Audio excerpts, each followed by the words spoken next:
The first encounter came at the 2025 Miami Open when Eala'S, ranked around 140 in the world and playing as a wildcard, defeated Ostapenko as part of a historic run through the draw that included wins over Grand Slam champions Madison Keys and Iga Swiatek and culminated in a semifinal appearance that made Eala'S the first Filipino player to reach a WTA 1000 semifinal.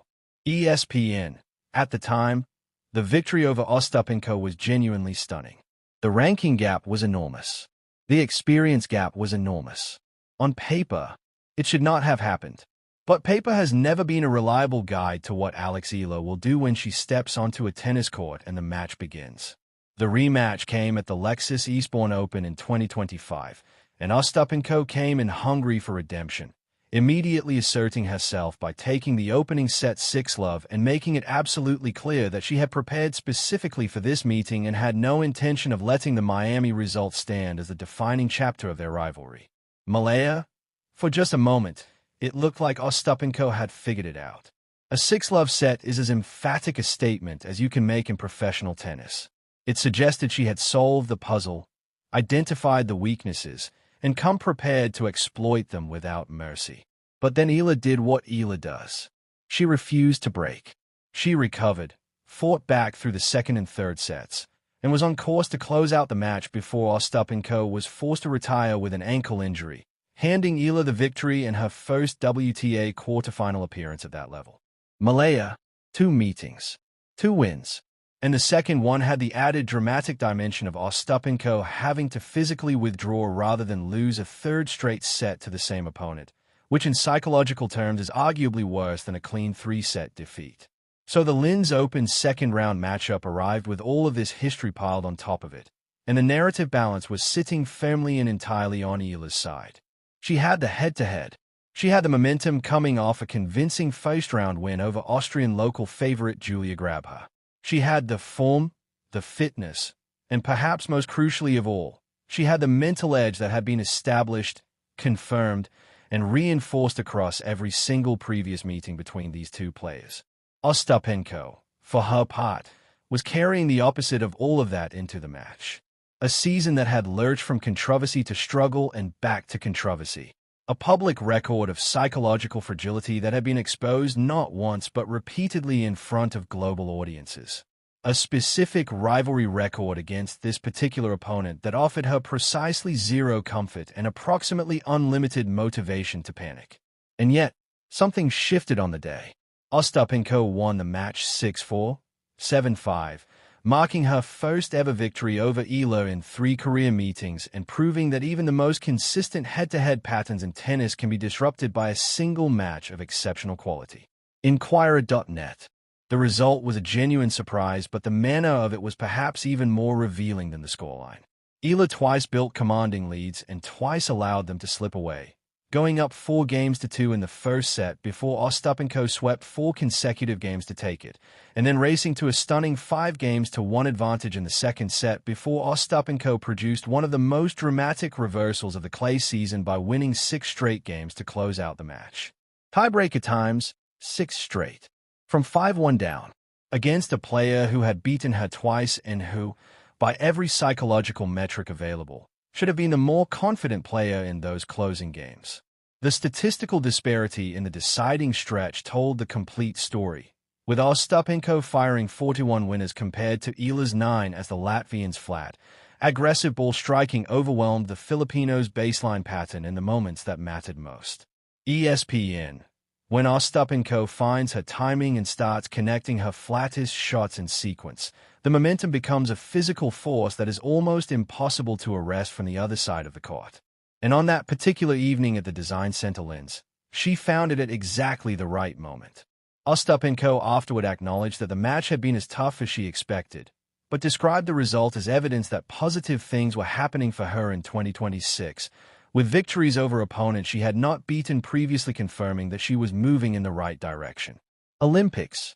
For Eala'S, the loss stings in the specific and instructive way that all close losses sting. She had the match in her hands twice and could not close it. That is a specific gap in her clay court development that the Linz tournament identified with brutal clarity. Managing a lead on clay, sustaining that control through the inevitable momentum swings that a player of Ostapenko's firepower generates, keeping the tactical discipline tight when the match seems almost won. These are the areas where experience and surface confidence matter enormously. And they are areas where Eala, for all her extraordinary gifts and proven mental fortitude, is still accumulating exactly that experience in real time. But here's the thing that gets lost in the immediate aftermath of a painful result. The Linz Open was Eala'S first clay court tournament of the entire season. She arrived after a hard court swing, transitioned to an entirely different surface with a very short preparation window, having specifically returned to the Rafa Nadal Academy in Mallorca to work on her clay game before heading to Austria, Hungary for 16.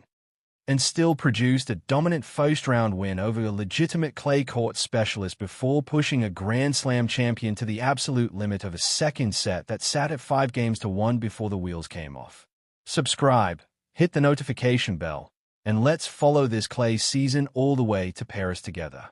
Ostapenko is panicking and she has every reason to. Eala'S coming and the head-to-head says everything. Let's talk about fear. Not the kind you feel before a big presentation or a job interview. The kind that creeps into a professional athlete in the middle of the night when the draw has come out and the name staring back at you from the bracket is the one name you were desperately hoping to avoid. Because that is exactly the situation Jelena Ostapenko found herself in at the Linz Open when the second-round matchups were announced. There it was. Alexandra Eala. Again. The player who has turned the Latvian Grand Slam champion's recent career into a series of increasingly uncomfortable conversations and increasingly difficult results. And based on everything we have witnessed from Ostapenko over the past 12 months, based on her form, her behavior under pressure, and a very specific psychological profile she has built through some genuinely extraordinary public incidents, the signs heading into this matchup were not pointing in her direction. Not even slightly. This is the full story of why Eala versus Ostapenko was never just a tennis match.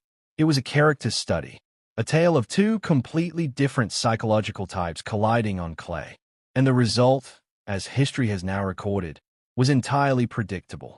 To understand why this matchup carries so much weight, you first need to understand exactly who Jelena Ostapenko is and the kind of tennis player she presents to the world when things are going well.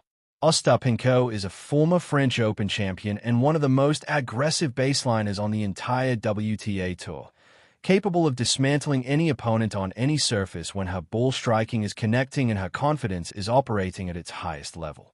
Tennis.com. She is big. She is bold. She is ferocious on her best days. And the combination of her flat, explosive ground strokes with a competitive attitude that borders on ferocious can make her feel genuinely intimidating to stand across the net from. That is Ostapenko when everything is clicking. But Ostapenko when things are not clicking is an entirely different and considerably more complicated picture. And nowhere was this made more publicly, more dramatically, and more irreversibly clear than at the 2025 US Open when she lost to Taylor Townsend in the second round.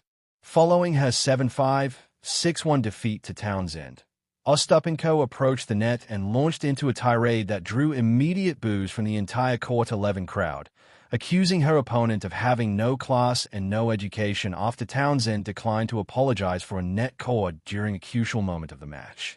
Tennis.com. That incident was watched by millions of people around the world, replayed constantly on sports broadcasts, and dissected extensively by tennis commentators who had seen Ostapenko's emotional volatility on full display before. But nothing had been quite this public, quite this ugly, or quite this revealing about what happens to her mental state when results go against her. Within seconds of the match ending, the two athletes were visibly arguing at the net, with Ostapenko pointing her finger at Townsend as the crowd's cheers of celebration rapidly transformed into sustained booing directed entirely at the Latvian. Today.com. Townsend later told the media that she had not backed down because her opponent was not going to insult her, particularly after Townsend had conducted herself throughout the match with nothing but respect. Tennis.com. That contrast is everything. Townsend walked away with the match, the crowd, and her dignity completely intact. Ostapenko walked away with none of the three.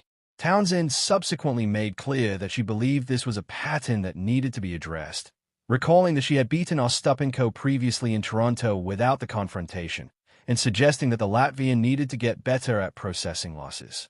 Pro Football Network.